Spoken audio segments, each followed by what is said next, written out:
Assalamualaikum warahmatullahi wabarakatuh. Good morning, students. How are you today? I hope you all are fine. Okay, before we start our study today, let's pray together. Bismillahirrahmanirrahim. Raditu billahi rabba wa bil islami dina wa bi Muhammadin nabiyya wa rasula. Rabbi sidni ilma warzuqni fahma. Amin.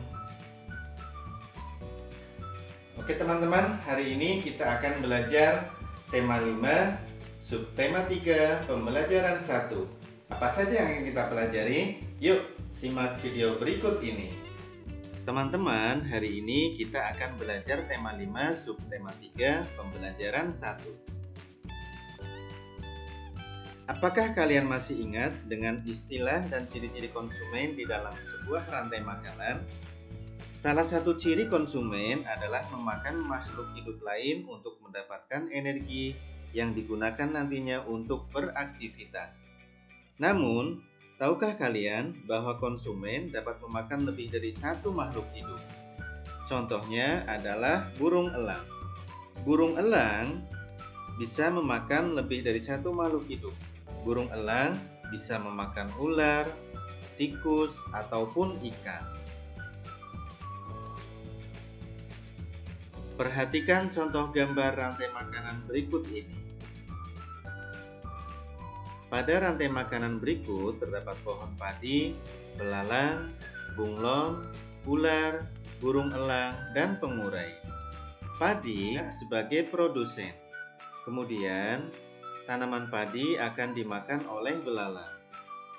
Belalang akan dimakan oleh bunglon. Bunglon dimakan oleh ular. Ular akan dimakan oleh burung elang. Dan burung elang ketika mati akan dimakan atau dihancurkan oleh pengurai. Di dalam rantai makanan tersebut, konsumen dapat memakan produsen atau konsumen lainnya di dalam suatu ekosistem. Hal tersebut mengakibatkan adanya perpindahan energi dari satu makhluk hidup ke makhluk hidup lainnya. Namun, apabila populasi dari suatu makhluk hidup menurun atau terganggu, maka keseimbangan rantai makanan dan proses perpindahan energi pun akan terganggu. Lalu, bagaimana cara untuk mencegahnya? Umumnya, konsumen memiliki sumber makanan lain di dalam suatu ekosistem. Sumber makanan lain tersebut pun juga akan memakan produsen atau konsumen lainnya. Perhatikan contoh jaring-jaring makanan berikut ini. Dalam gambar jaring-jaring makanan berikut ini, terdapat pohon padi, belalang, katak, bunglon, tikus, ular, elang, dan pengurai. Hubungan beberapa konsumen dan produsen di dalam suatu ekosistem disebut sebagai jaring-jaring makanan. Jaring-jaring makanan dapat terdiri atas beberapa rantai makanan. Dalam gambar jaring-jaring makanan di atas, terdapat beberapa rantai makanan yang dapat terbentuk. Antara lain, padi akan dimakan oleh belalang, kemudian belalang dimakan katak, katak dimakan ular, ular dimakan elang, dan ketika elang mati akan dimakan oleh pengurai. Yang kedua, padi akan dimakan tikus, tikus dimakan ular, dan ketika ular mati akan dimakan oleh pengurai. Yang ketiga, padi dimakan tikus, kemudian tikus dimakan burung elang, dan elang akan dimakan oleh pengurai.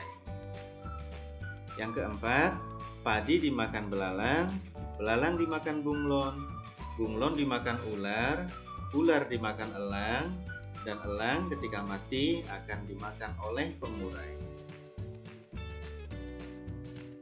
Menyajikan ide pokok dalam bentuk peta konsep.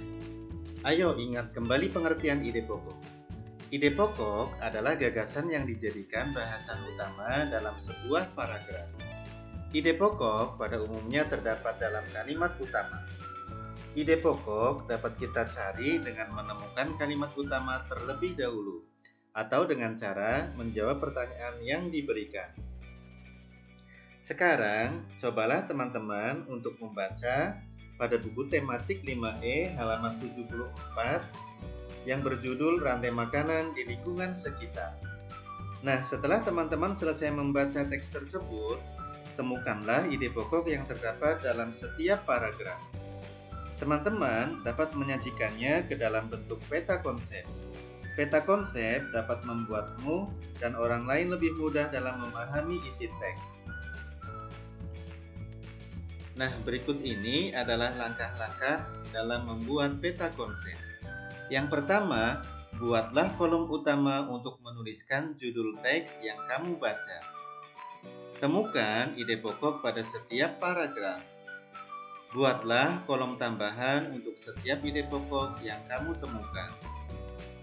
Tariklah garis yang menghubungkan ide pokok tersebut dengan kolom utama.